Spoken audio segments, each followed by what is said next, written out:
I had a profound and life-changing experience at the Dr. Joe Dispenza Advanced Follow-Up Retreat last weekend. My name is Adrienne Grace. I am a mindset and high performance coach, as well as a medium, channel, and mystic. So I want to talk about my experience at this retreat. So if you're familiar with Dr. Joe's work, he takes you into these meditations where you go really deep into your mind. And I've had some really interesting and beautiful experiences before, but this one really took me to a different level, and I felt that the truths that I obtained in that meditation have forever changed me, even if I'm not aware of it in every moment. And I'll talk about that in a minute. So during this meditation, I went into this really deep place, which was inside of me. Now, Dr. Joe talks a lot about the quantum field. I believe maybe this was the quantum field. It felt like the source of all creation. And that place actually was inside of me. And I was able to access it in going through my mind. So what happened was, what I saw was that we have our conscious mind, and then we have our subconscious mind, and our subconscious mind is where it holds all of our programming, all of our memories and beliefs and all of that stuff. And basically what I was shown was that most people get stuck in that subconscious mind and don't go deeper, because just as human beings, it's natural, we get very attached to our stories. And that's where all those stories and, like I said, memories and habits and behaviors and programming all live. And so most people kind of stop in that place. And yes, you can change those behaviors and change those beliefs, but what happened was I got to this place that was even deeper than that. And what it felt like was that it was this one shared mind that lived inside all of us, that nothing was personal, that everything was connected in this field, and it was the source of all creation. And it was just so beautiful. And I saw how we all have these egos, these human personalities that are giving us an individualized experience. And the way that the ego works is really to keep us very separate. But if we just get past all of that, that we really are connected in this one unified mind, I want to say, it's a little difficult to articulate some of the concepts that I learned in this phase, and it all came through as just this knowing and just feeling of pure love and compassion for myself and for others. And what I felt like was that everything in creation was me. From the mountains to the oceans to the people that were around me to everyone was all me, part of me. And when I say me, it wasn't me as in the story of Adrienne, the personality Adrienne, but is in this deeper I am, this deeper divine presence, I would just call it. So it was really beautiful. And so it helped me to understand that everyone is the same, that we're all coming from this one point of creation, and everything is here for us. This whole world, this playground of earth, is truly just here for us to do anything, to play in, to have amazing experiences, and the beauty of it all is formed from this place, and we're here to experience that. We are creation experiencing itself. And it was just this beautiful realization. Something else that I understood on this level in this place was that what happens to one of us happens to all of us. So if I have a mystical experience, it actually is happening to everyone at the same time, but we don't, our personalities don't necessarily see it on that level. And so nothing, again, like I said, is personal.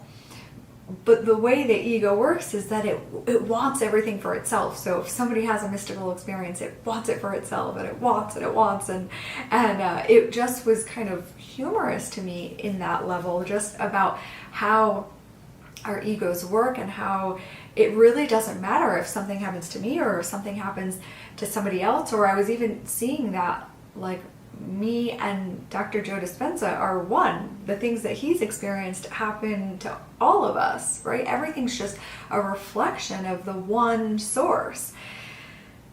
So it helped me I was in this state of just crying and laughing at the hilarity of it all and the beauty of it all, and just that we take everything so seriously and we get so attached and stuck in our stories of pain and suffering, that we need to fix ourselves, when really we're all just beautiful and perfect exactly as we are, and we're all just here to experience this playground of earth and have as many amazing and joyful experiences. Now, of course, there's always sadness and things that maybe happen to us in life, but it really is all about how we respond to it and the perspective that we have on it, instead of dwelling in the negativity of it. So when I had come out of that experience, I just felt like I was in this absolutely blissful state, and I felt like I was connecting with people on such a deeper level that I was able to see past their personalities and just have so much love and compassion for them.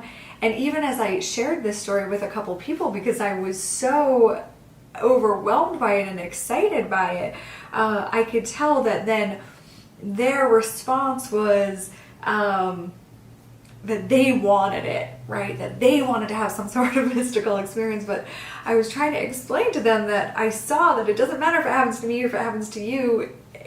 It's all one. Nothing's personal. And, it's a little difficult to explain that to people. And I'm sure some of you, even now hearing this, it's difficult to comprehend. Even me now being out of that place is difficult to understand, even though now I know in my core, like, we hear this whole thing about oneness and we are all one and we're all coming from the same thing. But I had a visceral experience of it that now just has really showed me the truth of all of that.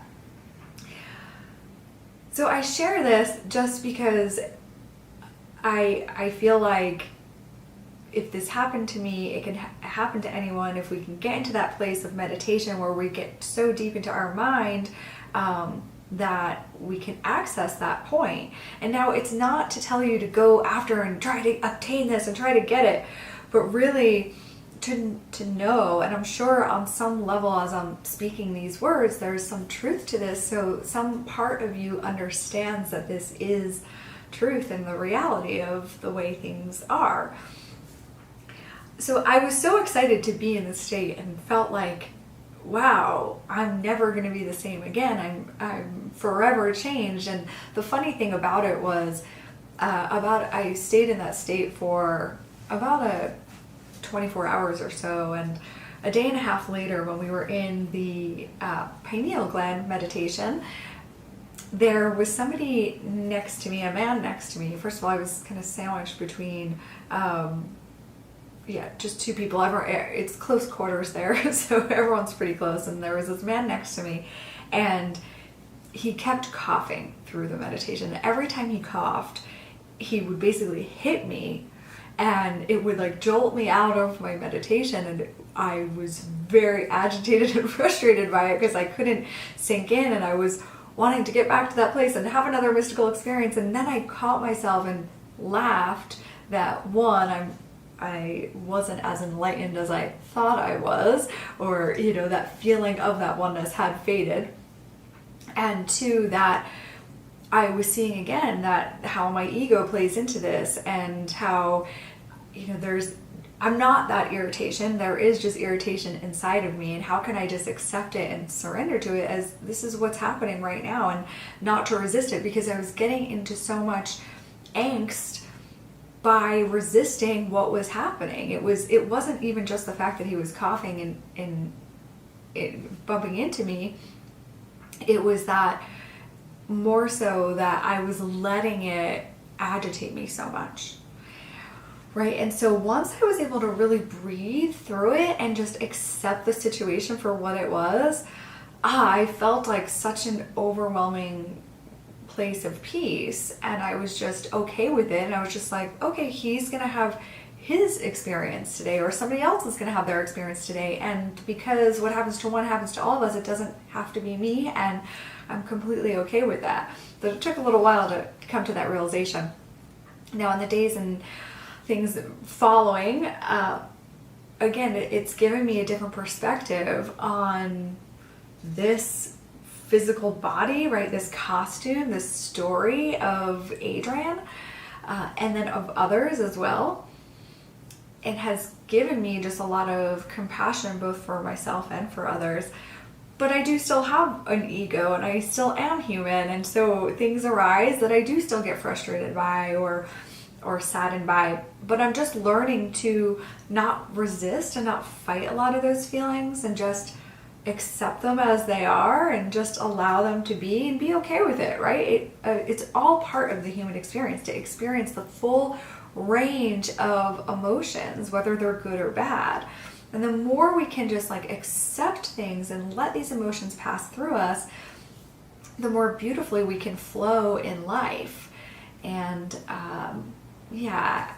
anyway, so I hope this resonates on some level and you take something away from this, that all of that oneness and that field that creates everything is actually inside of us. It is not outside of us.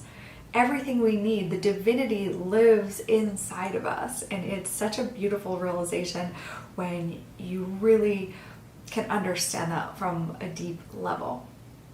If you're interested in hearing more from me, I post my channeled messages that I channel every morning. They're about 10-15 minutes and just give a grander perspective on life. Or you can head over to my website if you'd like to book an individual session or reading with me at adrian-grace.com, and I'll link that in the comments. Have a great day.